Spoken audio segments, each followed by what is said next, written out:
பூமியில 2025லயும் மக்கள் மத்தியில மூட நம்பிக்கை இருக்குது. உங்களுக்கெல்லாம் 200 பெரியார் வந்தாலும் உங்களை எல்லாம் திருத்த முடியாதுடா பாடி. படிக்காத தற்குறிப்பல. அதுக்கு சிறந்த எக்ஸாம்பிள் தான் நான் ரீசெண்டா வந்துட்டு தமிழாங்கிற ஒரு ஷோவோட எபிசோடோட ஒரு சின்ன ஸ்னிப்பெட் இன்ஸ்டாகிராம்ல பார்த்தேன். ஜோசிங்கிற பேர்ல என்னென்னமோ முட்டாள்தனம் பண்ணிட்டு இருப்பாங்களாட்டு இருக்கு. பரிகாரம் பண்ணனா பொழைப்ப இல்லைன்னா படாத பாடுபடுவ.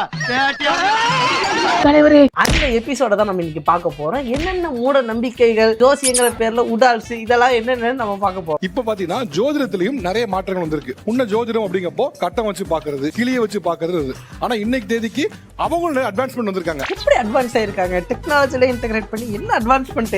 என்ன இது கமர் கட் விக்கிற மாதிரி கம்ப்யூட்டர் வச்சு வித்துக்கிட்டு இருக்கற? இன்னைக்கு விதவிதமான ஜோதிடர்கள் இருக்காங்க. கூடவே அது குறித்து கேள்விகள் இருக்கும், சந்தேகங்கள் இருக்கும். எனக்கு நிறைய கேள்விகள் இருக்கு.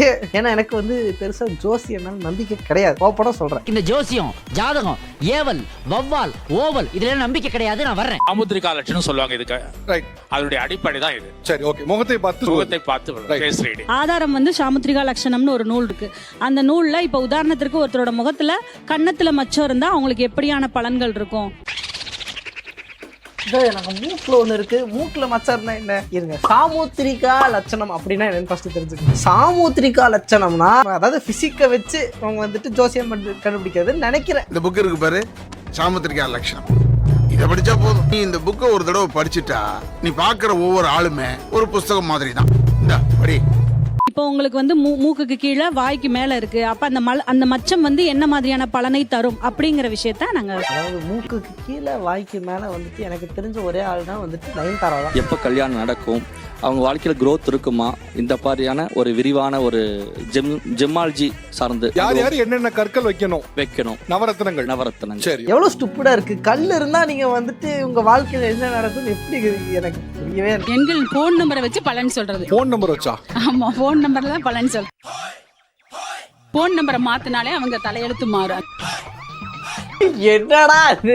போன் நம்பர் மாத்திரம் தலையெழுத்து மாறும். அதாவது எப்படின்னா மந்திர வார்த்தைகள். இப்போ ஒருத்தர் பிரச்சனை கொடுத்துட்டே இருக்கிறாரு உங்களுக்கு. ஒருத்தர் கடன் வாங்கிட்டாரு, அவரு ரொம்ப பிரச்சனை கொடுக்கறாரு.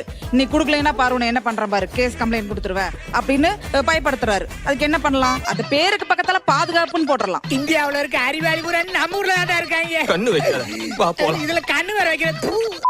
என்ன இது? முட்டாள்தனமா இருக்கு. நம்பரை நான் சேவ் பண்ணும்போது அப்படி சேவ் பண்ணிடணும். அப்ப சேவ் பண்ணிட்டோம் அப்படின்னா அவர் போன் கால் வரும்போதே நம்ம அதை பார்க்கும் போதே நம்மளுக்கு வந்து பாத்துட்டீங்கன்னா ஆட்டோமேட்டிக்கா அவர் நம்மளுக்கு பாதுகாப்பு கொடுப்பாரு. எப்படி அதெல்லாம் நம்புவாங்க?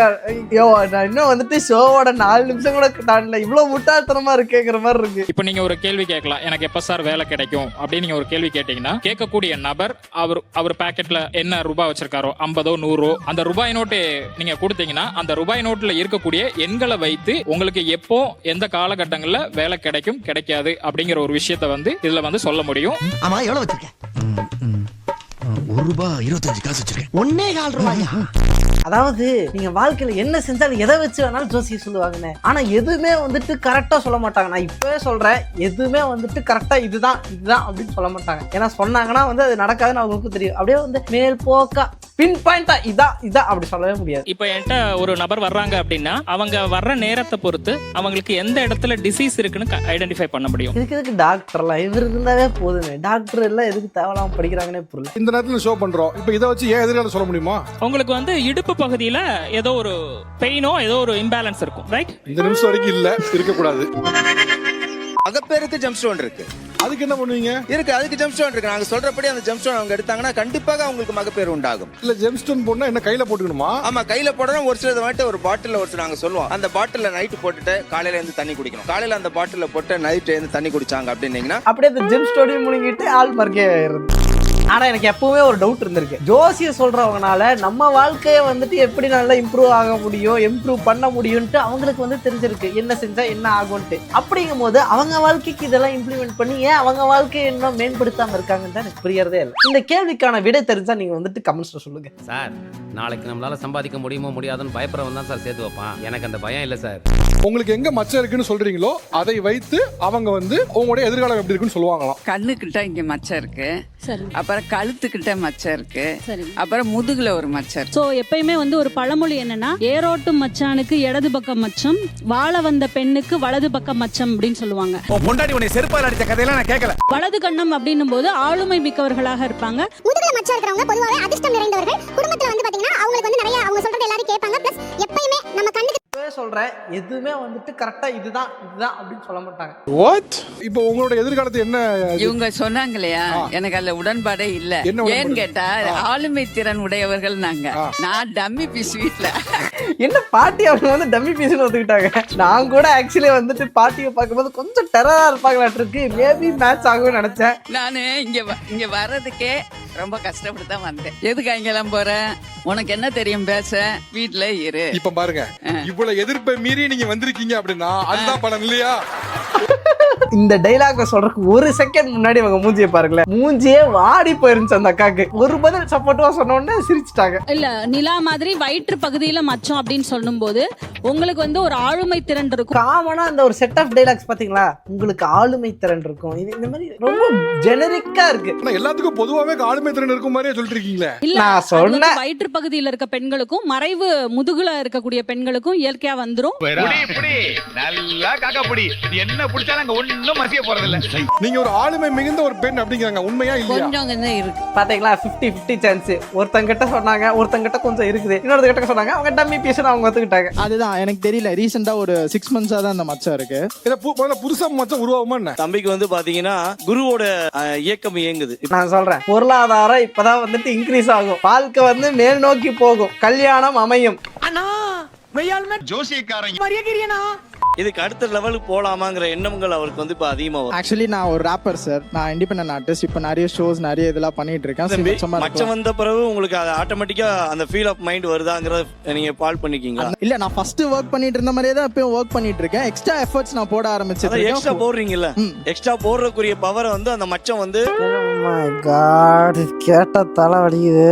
மச்சம் வந்ததுக்கு அப்புறமே எக்ஸ்ட்ரா எஃபர்ட் வருமா? என்னடா இது? கண்ணாடி திருப்பினா எப்படி பாட்ட போவாங்க? உடனே போய் பணத்தை கொடுத்து உதவுறதுல நீங்க முதலா இருப்பீங்க. ஓகே, சரியா? அதை கொஞ்சம் குறைச்சுக்கணும். அப்படி குறைக்கலைன்னா இங்கிட்ட லட்சுமி வருவா, இந்த பக்கம் ஆட்டோமேட்டிக்கா போயிருவா. உண்மைதானா? அது கரெக்ட் தான். அவர் அடிச்சு விடுறாருங்க. இதைத்தான் நான் சொல்றேன், 50-50 சான்ஸ். ஒண்ணு வந்துட்டு ஹெல்ப் பண்ணுவாங்க, இல்லாட்டி ஹெல்ப் பண்ணாம இருப்பாங்க. எஸ்டர்டே நான் ஒரு பஸ்ல வந்தேன், ஏர் பஸ்ல. அந்த பஸ் டிரைவர் இருந்தாருன்னு சொல்லி 2 நிமிஷம் பேசிட்டு இருந்தேன். அப்போ சும்மா கேட்டேன், என்ன உங்க எத்தனை பஸ் வச்சிருக்காருன்னு கேட்டேன். அவங்க ஓனர் வந்து 1500 பஸ் வச்சிருக்காரு, ஏர் பஸ். அவ்வளவு பெரிய ஜேர்னி, அவ்வளவு பெரிய சக்சஸ்ஃபுல் வந்து ஒரே ஜெனரேஷன் இவ்வளவு பெரிய ஒரு மனுஷன் ஆகுறதுங்கிறது, உழைச்சு ஆகுறதுங்கிறது ரொம்ப உழைச்சு வாங்கலாம் சார். என்ன பண்ணா லக்குன்னு இருந்தா தான் இங்க நீங்க நிக்க முடியும். இல்ல, என்ன பிரச்சனைனா நீங்க சொன்ன மத்ததெல்லாம் கூட விட்டுருவேன். ஒருத்தர் உழைத்தா கூட 1500 பஸ் வாங்க முடியாதுன்னா அப்ப உழைப்புக்கு மரியாதை எல்லாம் போயிடுது. நீங்க என்ன வேணா சொல்லுங்க, பிரச்சனை இல்ல. ஒருத்தன் உழைத்தாலும் கூட 1500 பஸ்லாம் வாங்க முடியாது, லக்குனா இருந்தா வாங்க முடியலாம். உழைப்புக்கு என்ன மரியாதை இருக்கு? தெய்வத்தான் ஆகாதனும் முயற்சி மெய்வருத்த கூலி தரும். கரெக்டா சொன்னாரு. நான் சொல்ல வந்ததுல ஒரு சின்ன மாத்தி சொல்லிட்டேன். எவ்வளவு உழைச்சாலுமே அந்த இலக்கை கொண்டு போறதுக்கு இது ஒரு படிக்கட்டா இருக்கும்னு சொல்லி நிகழ்ச்சி நிறைவு செய்யறது சார். அவருக்கு தெரிஞ்சிருச்சு அவர் மாட்டிட்டேன்ட்டு, அதனால இதோட நிகழ்ச்சியை நிறைவேற்ற அப்படின்ட்டாரு. அப்ப நீங்க வந்து முகத்தை பார்த்து அவங்க எதிர்காலம் எப்படி இருக்குன்னு சொல்ல முடியும் உங்களால?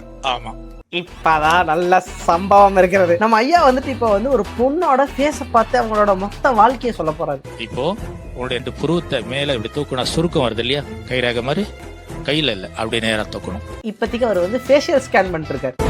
உங்க பேர் என்னமா? என் பேர் வந்து மகாலட்சுமி. மகாலட்சுமி. உடைய வயது? 22. நல்லது. மகாலட்சுமி இந்த பெண் பிறந்த வீடுன்னு எடுத்துட்டீங்கன்னா ரொம்ப ரிச் இல்ல, ரொம்ப ஏழ்மை இல்ல. இந்த வயசு வரைக்கும் பட்டினி, பசி, பட்டினி இல்லாத. அவர் சொல்ல வரனா, நீங்க 3 வேளை சாப்பாட்டுக்கு சிரமம் இல்லாம வளர்ந்துருப்பீங்க. அடுத்த வேளை சாப்பாடு வருமா வராதா, அம்மா கொடுப்பாங்களா மாட்டாங்களா, அந்த மாதிரிலாம் எதுவுமே இல்லாம வளர்ந்துருப்பீங்கிறாங்க. உண்மையா? அப்படின்னு சொல்ல முடியாது சார். சில டைம் வந்து நான் கஷ்டப்பட்டு இருக்கிறேன். சாப்பாடு கஷ்டப்பட்டிருக்கீங்க? உண்மையா கஷ்டப்பட்டிருக்கேன் சாப்பாட்டுக்கு. சரி, ஓகே. அவர் சொன்னது ராங் ஆன்சர். இப்ப என்ன சொன்ன வயசு? 22. இன்னும் 4 வருஷத்துக்கு ஆனாலும் உங்களுக்கு திருமண தடையா, அதாவது முயற்சி பண்ணாலும் இந்த 4 வருஷம் முடிஞ்சு 26 மேல திருமணம் பண்ணும்போது நிச்சயமாக உனக்கு மற்ற இந்த சபையில இருக்கிறவங்க உன்னை பார்த்து அந்த நல்லா இருக்கியாமா, மேரிடா நீங்க? ஆமா. இவருடைய வாழ்க்கை இருங்க சார், சொல்லி முடிக்க இந்த ட்விஸ்டே முடியல சார் அவர் என்னதான் சொல்லி முடியாது, நான் வெயிட் தான் பண்ணேன். உங்க ஹஸ்பண்ட் வந்திருக்காரா? எங்க வந்திருக்காரு? ஏங்க வாங்க. அவரு நினைச்சிட்டாரு 22 வயசு எப்படி கல்யாணம் ஆயிருக்காது, ஒரு 4 வருஷம் கூட்டி சொல்லுவோம் அப்போ கல்யாணம் ஆகும்ட்டு அப்படின்னு நினைச்சு சொல்லியிருக்காரு. பார்த்தா அந்த பொண்ணுக்கு கல்யாணமே ஆயிருச்சுங்க. சரி, இப்ப ஃபேஸ் ரீடிங் வச்சு ஒரு கல்யாணம் இருக்கு இல்லைன்னா சொல்ல முடியாதா? அதுக்கு தான் உட்காந்து பேசுறது ஒரே டக்கு. இது வந்து கொஞ்சம் விசாரிச்சு விடுங்க பரவாயில்ல. கேம் பேசுறது இல்ல. இந்த கைத்தட்டுகள் முட்டாள்தனமான கைத்தட்டு. முட்டாள்தனமான கரெக்டா தான் கை தட்டுவாங்க. இப்ப நான் சொல்ற அந்த 4 வருடத்தில் சக்சஸ்ஃபுல் இருக்காது, அதுல பிரச்சனைகள் இருக்கும், அதுல இருந்து அச்சீவ்மெண்ட் இருக்காது. உடனே இப்படி மாத்திர பாருங்க, இந்த 4 வருஷத்துல உங்க கல்யாணம் வந்துட்டு பிரிஞ்சு போகுற மாதிரி பேசுறாரு. நான் கூட என்ன ரொம்ப ரசிக்கிறேன், நீ சீப்பாலா வந்திருக்க. வயசானவர் கொஞ்சம் ரொம்ப ட்ரிகர் ஆயிட்டாரு பாவம். ஆனாலும் அவர் பண்றது தப்பு தானே. பேசிக்கா என்னன்னா அதுல ஒரு 2 வரி இருக்கு. அந்த 2 வரியை பார்த்து நீங்க அப்படியே எழுதுனீங்கன்னா அதை வச்சு உங்களுடைய பாஸ்ட் கடந்த காலம் எப்படி இருக்குன்னு சொல்லுவாங்க. ஸ்ட்ரென்த் வீக்னஸ், உங்களோட ஸ்ட்ரென்த் வீக்னஸ் என்னங்கிறது அவரால சொல்ல முடியுங்கிறாரு. ஹேண்ட் ரைட்டிங் வச்சு கண்டுபிடிக்கிற ஆளுங்க மூஞ்சியை வச்சு கூட கொஞ்சம் ஜட்ஜ் பண்ணி ஏதோ ஒண்ணு சொல்லலாம். ஹேண்ட் ரைட்டிங் வச்சு இப்படி கண்டுபிடிப்பாரு. ஒரு லைன்ல டக்குன்னு ஸ்ட்ரைக் பண்ணிட்டாரு, அதுக்கு மேல ஃபர்தரா அவர் வந்து ஸ்ட்ரைக் பண்ணல. அந்த ஒரு லைன்ல உங்களுக்கு டக்குன்னு ஸ்ட்ரைக் பண்ணங்காட்டி is having a very open minded person. அதாவது எனக்குள்ள நான் நிறைய விஷயத்தை மறைச்சுக்கணும்னா ப்ரோ இதெல்லாம் வந்துட்டு ஜோசியம் கூட கிடையாது பிரதர். என்ன ப்ரோ சும்மா வந்து ஒரு பர்சனோட கேரக்டர் வந்து ஹேண்ட் ரைட்டிங் அவர் பென் பேப்பர்ல எழுதுனத வச்சு ஜட்ஜ் பண்றாரு. ரகசியங்களை காக்கன்னு நினைக்கிற ஆள் கிடையாது. அப்படி எல்லாம் கிடையாது. ரகசியத்தெல்லாம் காக்க மாட்டேன். Open mind. ஓபன் மைண்டடா அதான் அவரு சொல்றாப்ல. உங்களுக்கு அது இருக்கிறதுனால உங்க கையெழுத்தை பிரதிபலிக்கிறது, கண்ணாடி மாதிரி பிரதிபலிக்குன்னு சொல்றாரு. நிறைய பேசுவாங்க. ஃப்ரண்ட் எண்ட்ல எனக்கு நிறைய தெரிஞ்ச மாதிரி புட்டப் பண்ணிப்பாரு. இவருக்கு கேஷ் ஹேண்ட்லிங்குமே கம்மியா இருக்கும், நிறைய ஸ்பெண்ட் பண்ணிடுவாரு. எய்ம் பண்ணா அது முடிக்க மாட்டேன்னு சொல்றாரு. அந்த விஷயத்துல நான் சுத்தமா முரண்படுறேன். என்னோட எய்மே நான் வளர்த்துக்கிட்டு தான் இருக்கு. நான் வந்து சின்ன பிள்ளையில இருந்து ரொம்ப கஷ்டப்பட்டு வந்தேன், கிராமத்துல இருந்தேன். இந்தலைக்கு எங்க அப்பா எல்லாம் படிச்சது இல்ல. இந்த இடத்துக்கு ஸ்ரீபெரும்புதூர்ல வந்து ஒர்க் பண்ணிட்டு இந்த இடத்துக்கு நான் ஜி தமிழ் வந்திருக்கிறது என்னோட பெரிய இலக்கு தான் நினைச்சிட்டு இருக்கிறேன். அவர் சேவிங்ஸ் பத்தி சொன்னாரு. நான் யாருக்குமே இது வரைக்கும் எங்க இந்த மூலியமா தெரியும், எங்க ஊர்ல கூட யாருக்கு நிறைய பேருக்கு தெரியாது. நான் ஆவடியில 2 பிளாட் வாங்கி வச்சிருக்கிறேன், ஸ்ரீபெரும்புதூர்ல 1 கிரவுண்ட் வாங்கி வச்சிருக்கிறேன். நீ பழச்சுக்கோடா. அவர் எல்லாத்தையும் இன்வெஸ்ட் பண்ணி வச்சிருக்காருங்க. இது வரைக்கும் எங்க சொந்தக்காரங்களுக்கு யாருக்கும் எல்லாத்தையும் சொன்னாலும் கஷ்டமா இருக்கும். குடும்பத்துக்கு கூட சொன்னது மனுஷன் வந்து இந்த இடத்துல உடைச்சா அப்படின்னு உடைச்சிட்டாரு. கிரியேட்டிவ் சார்ந்த விஷயங்கள்ல கொஞ்சம் ஆளுமையா, கொஞ்சம் அவங்க சர்க்கிள்ல அது ஆளுமையா இருப்பாங்க. உங்களுக்கு mostly they work for the family. சிறார் எழுத்தாளர். குழந்தைகளுக்கு கதை எழுதுறீங்க? குழந்தைகளுக்கு கதை எழுது. என்னோட கதையை வந்து என் பையன் பேசி வட்டார லெவல்ல போயிருக்காங்க. எப்படி கதை எல்லாம் கரெக்டா சொன்னீங்க? கதை எப்படி சொன்னீங்க? இந்த மாதிரி விஷயங்கள் இவங்க கதைகள் எல்லாம் தெரியாது. இவங்க கதைகள் எடுத்து பாத்தீங்கன்னா எம்பத்தட்டிக்கலா இருக்கும், அட் த சேம் டைம் கன்வீனியன்ஸா இருக்கும். அவங்க எப்பவுமே வந்து அந்த பையன் கிட்ட வந்து தப்பா போயிருச்சு, பொண்ணு கிட்ட கரெக்டா அடிச்சிட்டு அப்படி எப்படியோ. தேங்க்யூ. பூர்வமா இது கிடையாது. ஆனா வந்து ஃபாரன்சிக் சயின்ஸ்ல இதை யூஸ் பண்றாங்க. ப்ராபாலஜி ஃபாரன்சிக் சயின்ஸ்ல யூஸ் பண்ணி இந்த ஹேண்ட் ரைட்டிங் வச்சு அவங்க ஆமா அந்த இறந்து போனவங்க அவங்க வந்து அவங்களோட ஹேண்ட் ரைட்டிங் வச்சு இப்படி ஒரு கேரக்டர் இருக்கும் அப்படின்னு இதெல்லாம் வச்சு பர்சனாலிட்டி மட்டும் இல்ல, பின்னாடி வரப்போற ஹார்ட் அட்டாக், ஸ்கிசோஃப்ரீனியா இந்த மாதிரி ஹெல்த் கண்டிஷன்ஸை கூட வெறும் ஹேண்ட் ரைட்டிங்கை வச்சு கண்டுபிடிக்க முடியும். கரெக்ட். இது வந்து கொஞ்சம் ஓகே, இந்த இடத்துல இருந்து கொஞ்சம் அவேவா இருக்கு. அதனால மேபி எப்படியா தெரியல, ஆனா கொஞ்சம் ஒர்க் அவுட் ஆகுது. எல்லாரும் ஆர்வமாக எதிர்பார்த்து கொண்டு ஆவலாக இருந்த தி கன்மேன் அடுத்து வந்துட்டு மிஷின் டெஸ்ட் பண்ண போறாங்க. ஒவ்வொருத்தவங்களோட ஆரா பாயிண்ட்ஸை வந்து நம்ம கண்டுபிடிக்க போறோம். என்ன பண்ணுது? அந்த ரைட் சைடுல கையை அப்படியே மூவ் பண்ணுங்க, அப்படியே பைய தெரிஞ்ச அவரு வந்து இப்படி எப்படின்னா அவரே ஆட்டுற மாதிரி இருக்கு. கையை அப்படியே ஒரு ஸ்டெப்பா பின்னாடி போட்டோம் ஸ்டாப். எனக்கு தெரிஞ்சு அவர் டைட்டா புடிச்சிட்டு இருந்தாரு, லூஸா விட்டா ஒன்னா அது வந்து என்ன வந்துருச்சு, எவ்வளவுதான். இப்ப அவர் மனசுக்குள்ள கடவுள் பேரை மந்திரத்தை சொல்லிக்கிட்டே இருக்கட்டும், மந்திரத்தை சொல்லிட்டே போலாம். இவர் என்ன பண்ணணும், மந்திரமே சொல்லாம போகணும். அப்பதான் வந்துட்டு நமக்கு உண்மை தெரிய வரும். நான் எவ்வளவு பெரிய முட்டாளா இருந்தாரு இப்பதான் புரிஞ்சது. ரொம்ப பெருசா இருக்கு போல. இப்ப இது என்னன்னா, நம்ம ஒரு மந்திரத்தை உச்சரிக்கும் பொழுது சக்தி இருக்கா இல்லையா? நம்பிக்கை இல்ல, எனக்கு நம்பிக்கை இல்ல. இவருடைய பாசிட்டிவ் எனர்ஜி ஒரு 5% 10% இருக்கு.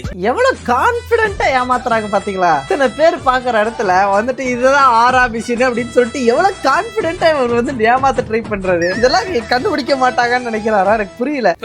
இது வந்து அவருக்கு ஆப்டானதா, இது ஒரு போடலாமான்னு பாக்குறோம். அதாவது ஒரு மோதிரம் ஒரு போடணுமா போடக்கூடாதுங்கிறது வந்து இந்த ஆரா மிஷினை வச்சு கண்டுபிடிக்கிறாரு. ஓகே, இந்த மோதிரத்தை போடவே கூடாது. நீங்க இப்படி பிடிச்சிருந்தீங்க, பிடிச்ச உடனே இடது பக்கம் இப்படி திரும்பிச்சு, ஸோ அப்போ வந்து போடக்கூடாது இந்த மோதிரத்தை போடணும். போடக்கூடாது. இப்போ வந்து ரெண்டு பக்கம் வேற வேற பக்கம் திரும்பிச்சுன்னா போடலாம். சரி, இப்போ இப்படி பிடிச்சிருக்கேன், இப்போ பாருங்க போடலாம். இல்ல நீங்க பிடிக்கிறத நீங்க நேரா வச்சு பிடிங்க. அது சரி சரி, ஒண்ணு இல்ல, இப்படி பிடிச்சிக்கிறேன் சார். நீங்க அப்படியே ஒட்டி பிடிங்க. சார் அதான் சார், ஒண்ணு இல்ல சார், இங்க பாருங்க, நீங்க சொல்ற மாதிரியே பிடிச்சிக்கிறேன். இப்போ ரெண்டு பக்கம் வேற பக்கம் போச்சுன்னா போடலாம். இங்க பாருங்க, போடலாம். அது ஒண்ணுமே இல்ல, லிட்டரலி கொஞ்சோண்டு மூவ்மெண்ட் கொடுத்தீங்கன்னா அது வந்து நவுந்துரும், அவ்வளவுதான். இது கூட தெரியாத அளவுக்கு மக்கள் முட்டாளா இருப்பாங்களா? ஆனா இருப்பாங்க, அதான் பிரச்சனைங்க. ரெண்டுமே லெஃப்ட் வரும் பாருங்க, வராது. இந்த வந்துருச்சு. அதான் அது போடக்கூடாதுன்னு சொன்னேன். லெஃப்ட் போடணும்னா லெஃப்ட் போகும், ரைட்டு போடணும்னா ரைட்டு போகும். ஏன்னா அது லைட்டா மூவ்மெண்ட் கொடுத்தா அது பாட்டுக்கு போகும். 10% மாத்தி இப்ப 6 கூடி இருக்கும். இல்ல சார், இப்போ இந்த மேஜிக் ஷோ நானே பண்ணிடுவேனே சார். இந்த மிஷின் தான் பண்ணுது. இல்ல சார், இப்போ நீங்க பண்ணது இப்ப நீங்க மட்டும் தான் பண்ண முடியும்னா நான் ஏத்துப்பேன். இது நானே பண்ணிடுவேனே. 200 பெரியார் இல்ல 400 பெரியார் வந்தாலும் முடியாதுடா. எடிட்ல இதெல்லாம் போட்டிருக்காங்க. நான் நாகரீகம் கருதி பேர் சொல்லக்கூடாது. இப்படி பார்த்ததுல தான் மிகப்பெரிய கோடீஸ்வரர்கள் ஒரு கோடீஸ்வரர் அவங்க பையன்கிட்ட வந்து ஃபோன் பண்ணி சொல்றாங்க, அவர் ஐ ஒன்ட் பிலீவ் ஐ ஆம் ஏர்னிங் 25 lakhs per monthன்னு சொல்றாரு. அப்புறம் திரும்பி ஒரு வாரம் அவங்க அப்பா வீட்டுக்கு வந்துடுறாரு. இப்ப கடைசியில என்ன ஆச்சுன்னு கேட்டீங்கன்னா, அவர் வந்து நான் வேலையை ராஜினாமா பண்ண போறேன், இந்த மிஷின்ல கேளுங்க அப்படின்னு சொன்னாரு. ராஜினாமா எஸ்ன்னு சொன்னோன்னே ராஜினாமா பண்ணாங்க. அவங்க ஒரு கம்பெனி ஆரம்பிச்சாங்க. அதுல வேலை பார்க்குற அத்தனையும் மிஷின் சொன்னதை தான் ரெக்ரூட் பண்ணி இருக்கிறோம். மிஷின் சொன்னதுன்னா இந்த மிஷின் வச்சு ரெக்ரூட் பண்ணாங்களா? ஆமா, போட்டோ கொடுப்பாங்க. அந்த போட்டோவுக்கும் அந்த எம்டிக்கும் இந்த போட்டோவுக்கும் அந்த கம்பெனிக்கும் ஒத்து வருதா இல்லையான்னு பார்ப்போம். எவ்வளவு முட்டாள்தனமா இருக்கு. எவனாச்சும் இப்படி பண்ணிருந்தானா அவனை விட அறிவு கிட்ட பையனை நான் பார்த்தது இல்லைன்னு தான் சொல்லுவேன். இத பத்தி மறந்துடு, வேற என்ன செய்யறது நம்ம? ஏன்னா ஒரு மிஷின் இப்படி பிடிச்சிட்டு அது இப்படி இப்படி நவரத வச்சு ஒருத்தர் ரிஜெக்ட் இல்லாட்டி செலக்ட் பண்றா எவ்வளவு பேர் எவ்வளவு வேலை இல்லாம கஷ்டப்பட்டு இருக்காங்க. இந்த மிஷின் என்ன போய் எடுத்துட்டு இருக்கீங்களா? Brother, it's not a joke, brother. It's not a joke. இல்ல சார், ரொம்ப தப்பா எடுத்துக்காதீங்க. நல்லா கேட்கல. இல்ல சார், இது ரொம்ப முட்டாள்தனமா இருக்குல்ல சார்? அதுதான் நான் சொல்றேன். உங்களுக்கா இருக்கலாம். இப்போ ஒண்ணு இல்ல. இல்ல நம்பாதவருக்கு ஒரு சிம்பிளா சொல்றேனே, இப்போ நாளைக்கு உங்களுக்கு பையன் இருக்கானா? இருக்கான். ஓகே, இப்போ என்ன படிச்சிருக்கான்? Software engineer. உங்க பையன் இன்ஜினியரா இருக்கான். ஆமா. வேலை கிடைக்கிறக்க 10 கம்பெனி ஏறி இறங்குறான். ஆமா. ஒரு கம்பெனில வந்து கரெக்டா இருக்கப்பா, ஆல் சூப்பர், மார்க் நல்லா வாங்கியிருக்கேன்னு செலக்ட் பண்ணலாம். ஆமா. இப்போ நீங்க உங்கள மாதிரி ஒரு ஆள் சொல்றதை கேட்டு அந்த ஹெச்ஆர் வந்து ஆரா செட் ஆகலன்னு சொல்லி உங்க பையனை வேலைக்கு எடுக்காம விட்டா நஷ்டம் யாருக்கு? கரெக்ட். அவன் நஷ்டம் யாருக்கும் கிடையாது. ஏன்னா நஷ்டம் யாருக்கு எல்லாம் எப்படி போவோம்? யாருக்கு கிடையாது. ஏன்னு கேளுங்க, ஒரு ஒத்த கருத்து இருந்தால் மட்டும்தான் ஒரு இடத்துல அதிகாரியோ அங்க வேலை பார்க்கக்கூடிய நபரோ வேலை பார்க்க முடியும். அப்ப இது என்ன சொல்லுதுன்னா, இங்க பாருங்க, ஒத்த கருத்துங்கிறது பேசி பார்த்து புரியுறது தான். இதை வச்சு எப்படி ஒத்த கருத்தை புரிஞ்சுக்க முடியும்? புரிஞ்சுக்கிட்டு தானே ரெக்ரூட் பண்ணிருக்காங்க அவங்க. ஐயா, நீங்க நாகரீகம் என்னடா இவ்வளவு முட்டாள்தனம். சரி, அவர் அதான் தொழிலா பண்றாரு, அவர் டிஃபெண்ட் பண்றாருன்னா விடாதீங்க. இதெல்லாம் டிஃபெண்ட் பண்ண விடாதீங்க, போட்டு அடிச்சு நூத்துக்கு அங்கே. நானும் நாகரீகமாவே சொல்றேன், இது ரொம்ப முட்டாள்தனம். பிராக்டிஸ் பண்ண கூடாது. நல்ல விஷயம், நல்ல வேலை பண்ணிட்டாரு. சும்மா கேட்டுட்டு விட்டு இருந்தாருன்னா நானே டென்ஷன் இருந்திருப்பேன். ஒரு லட்சக்கணக்கான பேர் வேலை பார்க்கக்கூடிய கம்பெனில இதை வச்சு தான் வேலைக்கு எடுப்பான்னா, அப்ப படிச்சு என்ன பையன் எதுக்கு 5 வருஷம் படிச்சுக்கிட்டு இதை வச்சு வேலை பார்த்துட்டு போயிடலாமே. கரெக்ட். இப்ப ஜாதக பொருத்தம் பாக்குறேன், ஏன் பாக்குறோம்? அதுவும் முட்டாள்தனம் தான். அதைத்தான் நான் சொல்றேன். பொண்ணு நீங்க கொண்டு காட்டுறீங்க சார், அந்த ஜோசியர் சொல்றாரு இந்த பொண்ணுக்கு தான் இது பொருத்தமா இருக்குன்னு சொல்றாரு. முட்டாளா? ஒரு திருமணத்துல ஜாதகம் பாக்குறதும் பார்க்காததும் தனிப்பட்ட நபர்களோட முடிவு. ஆனா நீங்க சொல்ற வேலை வாய்ப்புல பண்ணோம் அப்படின்னா சமூகத்தை பாதிக்கும். ரெண்டுக்கு வித்தியாசம் இருக்கு. நீங்க சொல்றத கடுமையா கண்டிக்கிறேன். இது தப்பு சார். நம்பணும்ல. ஒரு எவ்வளவு நாகரீகம் கருது அந்த ஆள் பேரை சொல்லலையோ, நானும் நாகரீகம் கருதே சொல்லிடுறேன். இதை வந்து அப்படி பிராக்டிஸ் பண்ற ஆள் எவ்வளவு பெரிய கம்பெனியோட சிஇஓ இருந்தாலும் தயவு செய்து சொல்றேன், படிங்க, இதை விட்டுருங்க. ரொம்ப மோசமான ஒரு செயல். உங்களால ஒரு 10 பேர் திறமையானவனுக்கு வேலை கிடைக்கலனா கூட நீங்கள் படித்து அந்த கம்பெனில சிஇஓ இருப்பதற்கு எந்தவித தகுதியும் இல்லாமல் நீங்க தகுதி இழக்கிறீங்க. ரொம்ப மோசமான விஷயம். நல்ல வேலை பண்ணிட்டா. அப்படி நானே வந்து கொந்தளிக்க ஆரம்பிச்சு கரெக்டா வந்துட்டு நைஸ் ரியாக்ஷன். நண்பர்களே, நீங்க வந்து ஜோசியத்தை நம்புறீங்களா நம்பலையான்னு மறக்காம சொல்லுங்க. இதை பார்த்தா எவ்வளவு ஸ்டூப்பிடா இருக்குன்னு உங்களுக்கே தெரியும். நம்புறேன். இதையும் மீறி நம்புறீங்கன்னா ஆயிடணும். எனக்கு இதை பார்க்கும்போது பயங்கர ஸ்டூப்பிடா தான் ஃபீல் ஆச்சு. இது எப்படி நம்புறாங்கன்னே எனக்கு ஃபர்ஸ்ட் ஆஃப் ஆல் அது அவங்க சைக்காலஜி எப்படி ஒர்க் ஆகுதுன்னே புரிய மாட்டேங்குது. இதெல்லாம் புரிஞ்சுக்கவே முடியாதுங்க. தேங்க்யூ ஃபார் வாட்சிங். பீஸ்.